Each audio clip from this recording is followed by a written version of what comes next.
Shalom à toi, peuple de Dieu. Que le Seigneur te bénisse et que la grâce et la faveur de Dieu soient ton partage. Au nom du Seigneur Jésus-Christ. Amen. Aujourd'hui, le Seigneur m'a donné un thème. Alléluia. Un thème que je vais partager avec toi qui m'écoutes en ce moment. Alléluia. Et je prie qu'en suivant ce message, en écoutant ce message, que le Seigneur Jésus-Christ puisse te bénir. Je vais parler aujourd'hui des vrais adorateurs. Alléluia. Les vrais adorateurs, pourquoi? Parce qu'il y a des vrais et il y a aussi des faux adorateurs parmi les frères.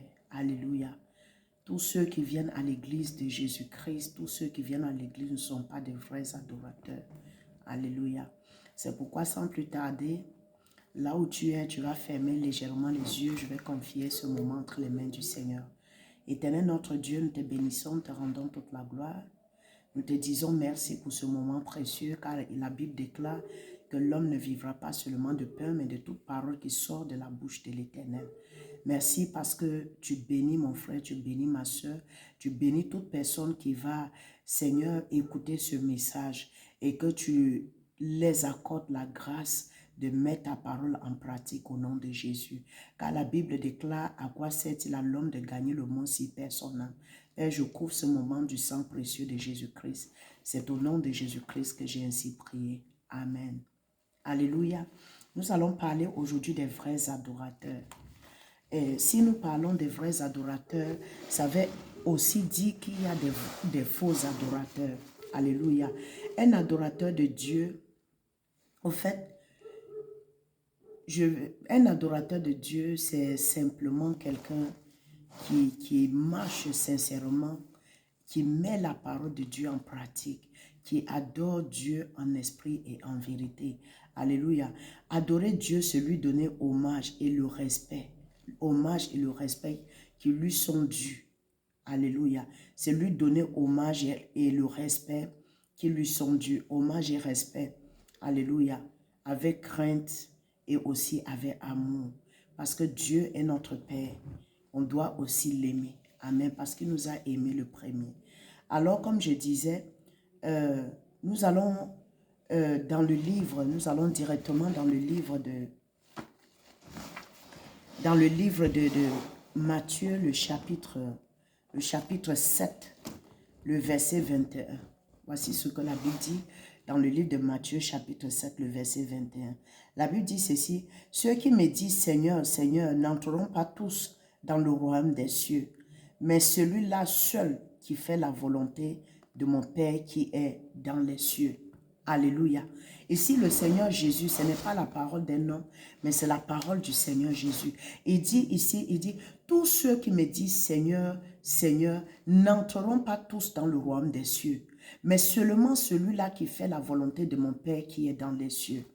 Alors, aujourd'hui, nous sommes en train de parler des vrais adorateurs. Toi qui m'écoutes en ce moment, toi qui écoutes cette vidéo, quelle est ta marche avec le Seigneur? Est-ce que tu marches véritablement avec Christ? Est-ce que tu marches dans la crainte de Dieu? Ou est-ce que tu vis ta vie? Amen. Ce que nous devons savoir, c'est que sur la terre, nous ne sommes pas éternels. Alléluia. Nous sommes tous de passage sur la terre. Et chaque être humain, même si tu n'es pas tué par un sorcier, même si tu n'es pas tué par le monde des ténèbres, tu as une durée de vie sur la terre. Alléluia. Et cette durée de vie, bien-aimé, personne ne connaît la durée de sa vie sur la terre. Parce que si quelqu'un connaissait la durée de sa vie sur la terre, cette personne devait s'amuser. Alléluia. Chaque personne, on pouvait vivre comme on veut. Et le jour où on sent que Dieu veut déjà nous rappeler, on va prendre le temps de se repentir. Mais la Bible nous dit que Jésus viendra comme un voleur. Alléluia. Il viendra à l'heure où on ne s'attend pas. Donc c'est pourquoi il est important que nous soyons des vrais adorateurs. Alléluia. Il dit, ceux qui me disent Seigneur, Seigneur, n'entreront pas tous dans le royaume des cieux, mais celui-là seul qui fait la volonté de mon Père qui est dans les cieux. Alléluia. Est-ce que tu vas à l'église? Est-ce que tu es chrétien? Alors si tu es chrétien, alléluia, si tu es chrétien, Ce que tu dois faire, c'est de marcher selon la parole de Dieu. La plupart du temps, il y a beaucoup de personnes à l'église. Dans nos églises aujourd'hui, on ne trouve plus de personnes converties.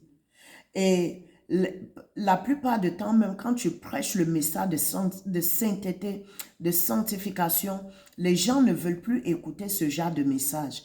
Les gens aiment entendre les bonnes paroles. Ils ont la démangeaison, comme la parole de Dieu le dit, d'écouter des choses, ça dit, des messages de la prospérité. C'est bien d'écouter les messages de la prospérité. Mais je vais te dire quelque chose. Ce qui est un message de la prospérité, c'est pour un enfant de Dieu, celui-là même qui a déjà donné sa vie au Seigneur Jésus.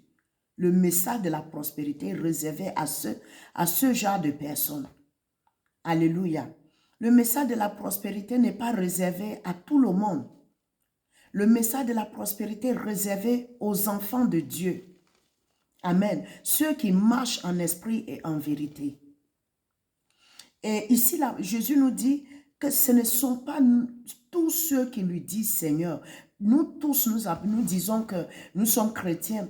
Toi qui m'écoutes, peut-être si je te pose la question, tu me diras que tu es chrétien. Mais la Bible dit ici que ce ne sont pas tous ceux qui disent qu'ils sont chrétiens qui vont aller au ciel. Alléluia. Peut-être que tu te dis que tu es chrétien, mais cette parole est pour toi. Tu es chrétien, tu vis dans la fornication. Tu es chrétien, tu as un petit copain ou tu as une petite copine. Alléluia. Tu es chrétien, tu es dans le mensonge, tu es dans le vol, tu es dans l'ivrognerie. Alléluia. La plupart du temps, même les gens disent ceci. Oh, la Bible ne condamne pas le vin. La Bible ne condamne pas le vin. La Bible ne condamne pas la bière dont je peux boire. Bien-aimé. Quand on dit, la Bible dit déjà que si tu te livres à l'ivrognerie, vous savez, le diable a une stratégie. Sa stratégie, c'est laquelle? La stratégie du diable, c'est que lorsque tu prends une bière ou tu prends un verre de vin aujourd'hui, demain, le diable va s'arranger pour que tu prennes 2 verres jusqu'à ce que tu te trouves dans l'état de l'ivresse. Amen. Jusqu'à ce que tu te retrouves que tu es souillé. Amen. Donc, c'est de ça que nous sommes en train de parler. Au lieu d'être dans cet état, au lieu de te trouver, parce que personne ne peut boire le vin tout le temps, sans jamais être ivre. Or, quand tu es ivre, déjà, qu'est-ce que tu fais? Quand tu es ivre, en ce moment, le Saint-Esprit en toi est déjà attristé. Alléluia. Alors, le Seigneur nous dit ici que ce ne sont pas tous ceux qui lui disent Seigneur, Seigneur. Ce n'est pas parce que tu pries. Si tu pries, ce n'est pas ça qui fait de toi un enfant de Dieu. Pardon. Si tu pries, cela ne fait pas de toi un enfant de Dieu. Si tu vas à l'église, cela ne fait pas de toi un vrai adorateur. Les vrais adorateurs sont ceux-là qui marchent selon la volonté de Dieu et qui mettent la parole de Dieu en pratique. Alléluia. Il dit, ce ne sont pas ceux qui me disent Seigneur, Seigneur, qui entreront dans le royaume des cieux, mais celui-là seul, amen, qui fait la volonté de mon Père qui est dans les cieux. Donc, c'est celui-là seul qui met la parole de Dieu en pratique. Voilà celui qui va aller au ciel. Voilà celui qui va entrer au ciel. Bien-aimé, le fait de beaucoup jeûner, beaucoup prier ne fait pas de toi un candidat du ciel. Le fait même de parler en langue ne fait pas de toi un candidat du ciel. Alléluia. Le fait de parler en langue ne fait pas de toi un candidat du ciel. Moi, j'ai vu des personnes qui parlent en langue, mais qui sont dans des petits foyers, qui sont dans la fornication, qui font même des fausses affaires, mais ils parlent en langue. Ça ne fait pas de toi un candidat du ciel. Ce qui fait de toi un candidat du ciel, c'est quand tu marches, tu mets la parole de Dieu en pratique. Même si tu mets la parole de Dieu en pratique, et que tu ne parles pas encore en langue, tu as le Saint-Esprit en toi et que Jésus revient, tu seras enlevé. Est-ce que tu m'entends? Tu seras enlevé. Le parler en langue ne veut pas dire que tu iras au ciel. Alléluia. Voici ce que la Bible nous dit dans le livre de Matthieu, le chapitre 11, le verset 21. La Bible dit ceci, « Malheur à toi, Chorazin, malheur à toi, Bethsaïda, car si les miracles qui ont été faits au milieu de vous avaient été faits à Tyr et dans Sidon, il y a longtemps, qu'elle se serait repentie en prenant le sac et la cendre. Ici, le Seigneur parle aux personnes qui ont vu la main de Dieu, des personnes qui viennent à l'église. Et tu peux venir à l'église, tu demandes quelque chose au Seigneur, tu pries, tu jeûnes et Dieu t'exauce. Cela ne veut pas dire que tu es un candidat du ciel. Alléluia. Et le Seigneur était en train de reprocher les gens de Bethsaïda et les gens de Chorazin. Le Seigneur était en train de leur dire, malheur à vous, parce que vous avez vu la main de Dieu. Malheur à vous, vous avez vu le miracle de Dieu, mais vous avez refusé de vous repentir. Alléluia.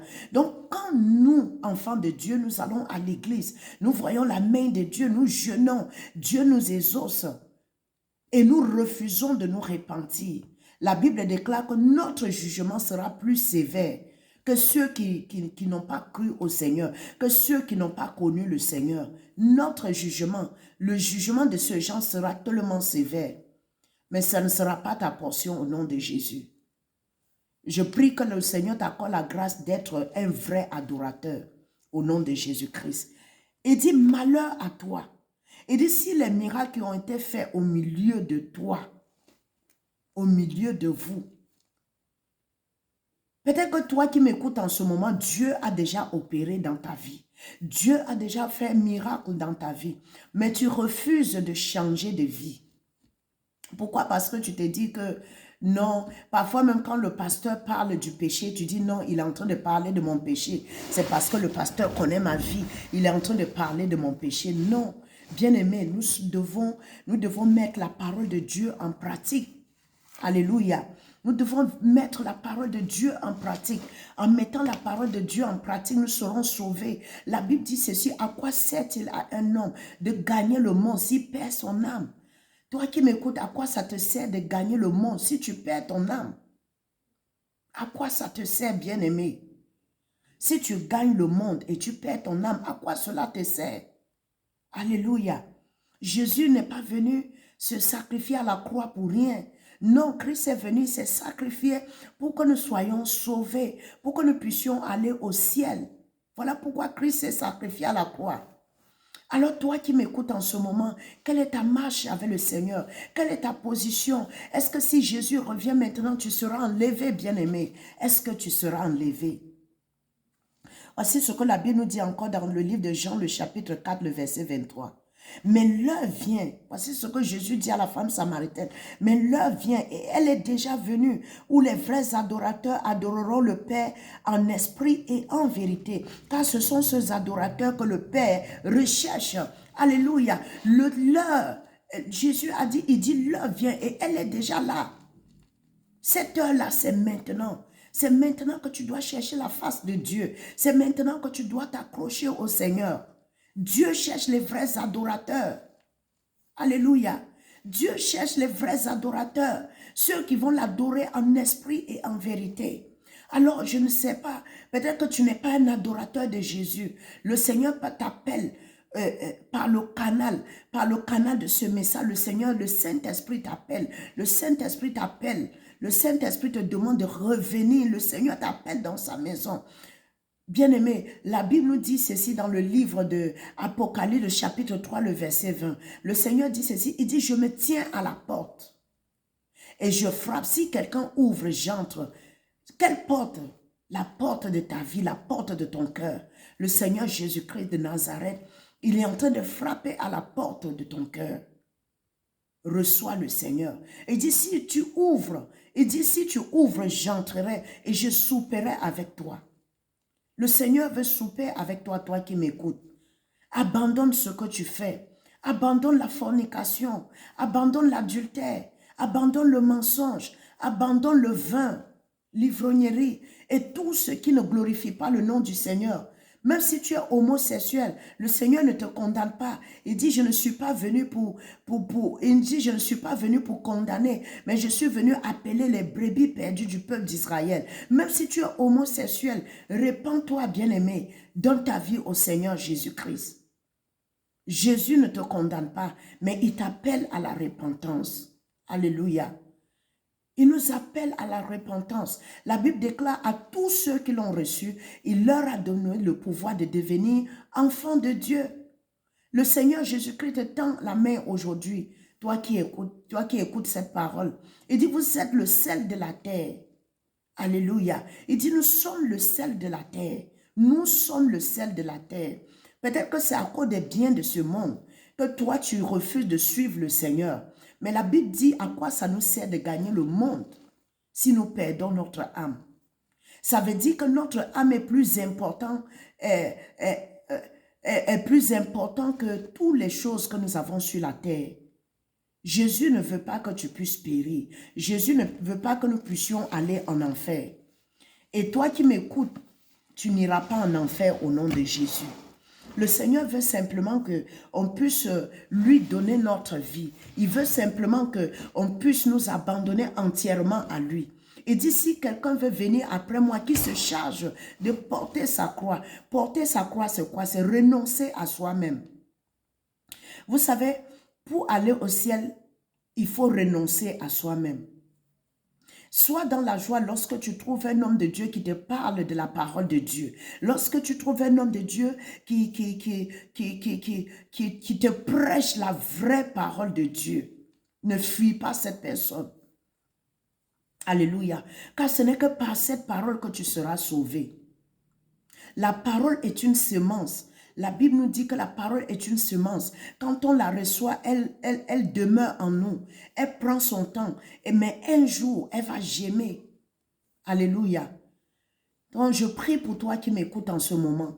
Je prie que le Seigneur t'accorde la grâce d'être un vrai adorateur au nom de Jésus. Je prie que le Saint-Esprit te délivre de tout péché, de toute iniquité, tout ce qui t'empêche de servir le Seigneur en esprit, en vérité, d'adorer Dieu en esprit, en vérité. Je prie que le Seigneur te délivre au nom de Jésus. La Bible nous dit que ce n'est ni par la force, ni par la puissance, mais c'est par l'Esprit de Dieu. C'est pourquoi je prie en ce moment même que le Saint-Esprit t'accorde la grâce de marcher dans la sanctification. Sois béni, toi qui m'écoutes, que la grâce, la faveur de Dieu soit sur toi, que le Saint-Esprit t'accorde la grâce de te convertir. S'il y avait un péché qui dominait sur toi, je prie en ce moment même par la puissance du Saint-Esprit que tu sois touché et que ce péché, le lien de péché de famille, le lien de péché ancestral soit brisé au nom de Jésus. Shalom à toi, sois béni.